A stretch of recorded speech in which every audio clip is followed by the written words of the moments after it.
So you're your own original character, not based off me? Yep, I'm as original as can be. And especially you saying I'm a copy of you is like saying Superman is a copy of Spider-Man. Fair enough. Okay. I guess you're allowed in. I can't believe this. Godzilla and G-Fantis in a movie together.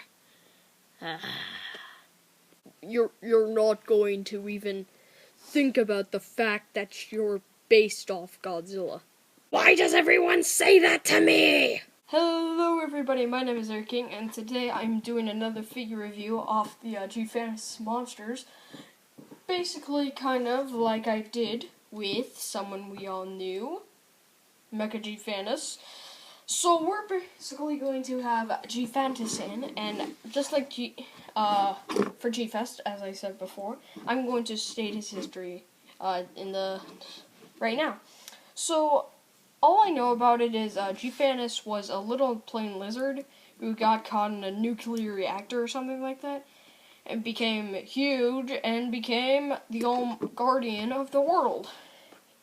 And I will leave all the monsters he fights and all his movies he's in the description. So check those out. They are really worth it, especially ones who just show him for like a little second. So let's get in. So detail on him is even more impressive than, you know, the Mecha G-Fantis figure. It's even more impressive. Like, he has the golden stomach, he has the eyes, he has the golden horn and golden everything, and he has the black dots he usually has. Now, before you say anything about his spikes not being colored in, well, they're supposed to look like that because, you know, it's supposed to be orange. And, also I had to use tape on this guy because, you know, broke during the vacation. The only one who hasn't even broken during the vacation was this guy. So yeah, but I got this one because there were like 3 others, like actually 1 other. He was red. I like the color red better than orange, but I wanted to get the more, you know, accurate, detailed one. But anyways, Dojo Studios, I hope you're watching this one as well. Anyway, the coloration and the detail is really good on this figure, so. And the figure is just good itself. Now, also, doesn't have any articulation points. But, I wouldn't really count that as a problem with the figure, because, you know, it's hard to make 3D printed things. But, yeah, he protects the world after, you know, he got in a nuclear reactor. But, let's get into, like, sizing and all that. Let's get him off with, Mecha G-Fantis on the previous video. Now, if you watched the previous video, you would know that I'd said that Mecha G-Fantis doesn't really scale up. He should be this big. But no harm, no done. And especially with King Usagi, how tall he is compared to G-Fantis, where G-Fantis should be like this big. A little taller than King Usagi, but near the same height at least. Like something like this. But whatever. Now, before we get on more, I think this G-Fantis is supposed to be based off his newer appearances in the films, because in the original kind of films, his neck was like longer and all that. But yeah, whatever. Now let's compare him to Godzilla monsters, since I'm gonna compare him with 2 Godzillas, so Godzilla 75 or 73, whichever one you prefer. Now, if you saw my previous video, I think this is actually really good, but to make it a little better, I'm going to put Godzilla 2004. Now, the reason why I put this guy in, because, you know, I don't like the fat and bulky against, like, the fat ones and the skinny ones together, but because they actually appear in a movie together, also leave it in the description, Godzilla Battle Royale. It's a really clever movie, and I think it should be in the Godzilla trilogy, because it's so clever and funny, actually. And the reason why, because the Godzilla suit they used in that film actually resembles this one a little. Like the spikes and the body and the face. Really kind of resembles it. So I'm just going to compare him with Godzilla Monsters he fought in that movie. Now, this scaling's okay. During when Godzilla and G-Fantis were charging each other, he was like this. He was a little taller in the film because that was his long neck variation. But yeah, this looks pretty good if he was like the normal scale one in his recent movies. Anyway, get him out of the way. And he does appear side Mothra, also the Guardian of the Earth. And yeah, during the appearance, he actually crashes around and fights a bunch of monsters.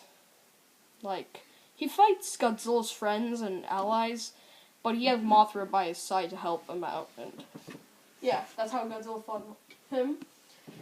Now, before he actually fights Godzilla, he fights Anguirus as well. But during the scene when Anguirus was on his feet basically the whole time, he was like this big, which is actually really good. But during the scene, he actually starts charging him and grabs onto him. And this is actually the correct size, I would say. So, yeah. And, compare him to another monster he fights, Hedorah. Yeah, during the one scene when all the monsters were just fighting each other, he fights Hedorah for actually a really good bit. There we go. This is actually, okay. Hedorah was like this big compared to everyone. But I'll compare him with another. This one's more accurate, but, still should be a little bigger. Now, earlier in the film, he fights Orga. He fights Orga, actually, earlier in the movie.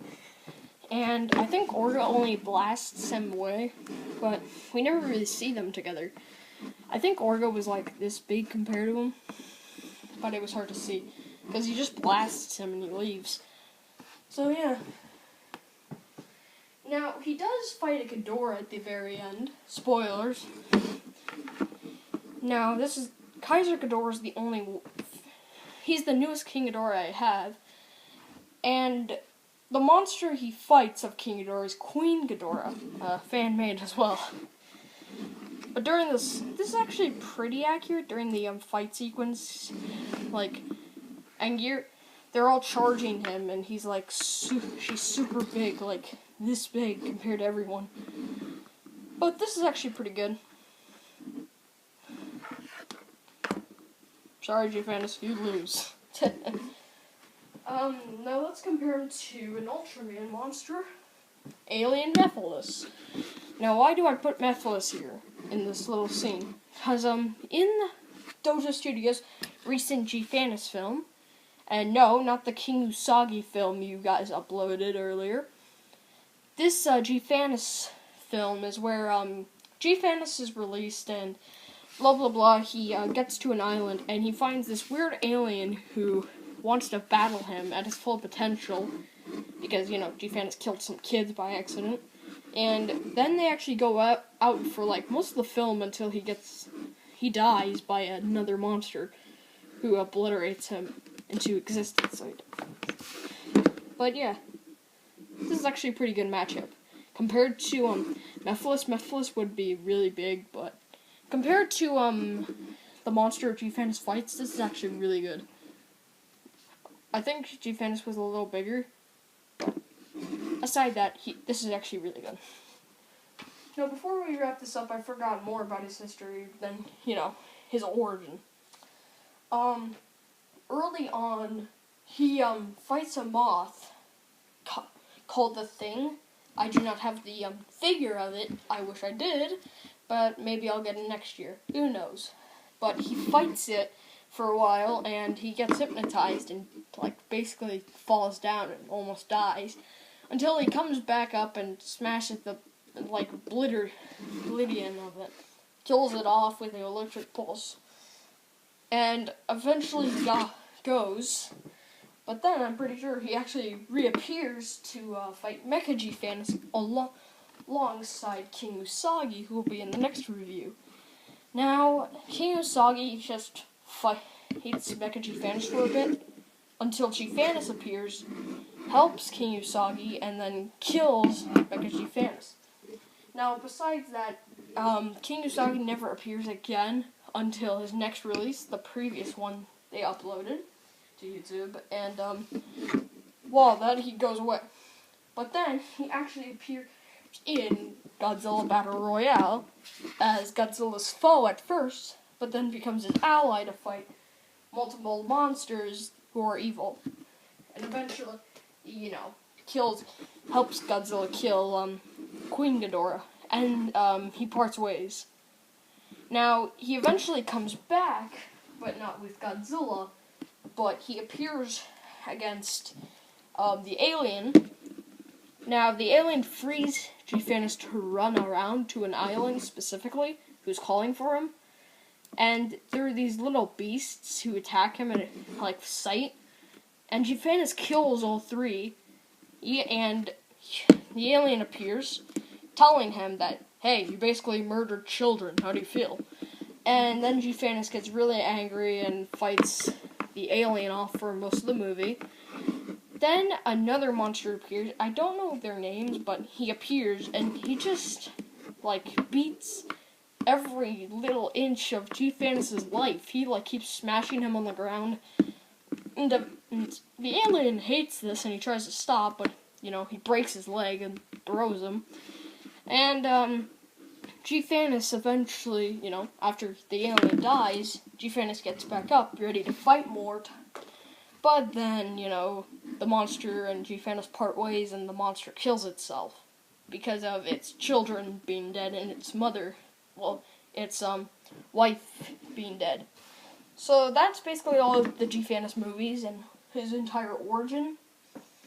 Now, I had a question, but I never really got it out. But yeah. Here was the question. What is G-Fantis? Is he a monster? Is he an alien? What is he? Now, G-Fest, I hope you give me an answer for this, because I really want to know. Because, during his, one appearance, he appears as a human and turns into G-Fantis to fight the Thing. But eventually, he appears as a wild monster to fight Mecha G-Fantis, but then he leaves. Then he becomes a weird guardian of the world with Mothra, but then he appears as a wild animal again. So, I just want to ask, what is he exactly? Is he a human? Is he a guardian alien protector? Or is he just a wild monster who protects worlds? Now, you can take your time for this question. Please reply to it. Anyway, I hope you enjoyed. Like, comment, and subscribe. And remember, I will leave all of G-Fantis' appearances in the description below. See ya. Bye.